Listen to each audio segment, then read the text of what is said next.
రాజకీయ నాయకుల జోక్యం లేకుండా, ఎమ్మెల్యేల జోక్యం లేకుండా, ఎంపీల జోక్యం లేకుండా, మంత్రుల జోక్యం లేకుండా పూర్తిగా సెలక్షన్ కమిటీకి వదిలేయండి. తప్పనిసరిగా నాణ్యమైన ప్రొఫెసర్లను భర్తీ చేసే బాధ్యత మా యూనివర్సిటీ వైస్ ఛాన్సలర్ కుమార్ గారు తీసుకుంటారు.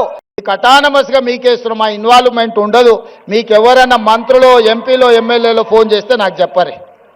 మీకు ఏదైనా పైరవి పట్టుకొని ఎవరైనా వస్తే నాకు చెప్పండి. వాళ్ళు ఉద్యోగాలు ఇప్పించుడు కాదు, పైరవి పట్టుకొని వచ్చిన వాళ్ళ ఉద్యోగాలు ఊడదీసే బాధ్యత నాది.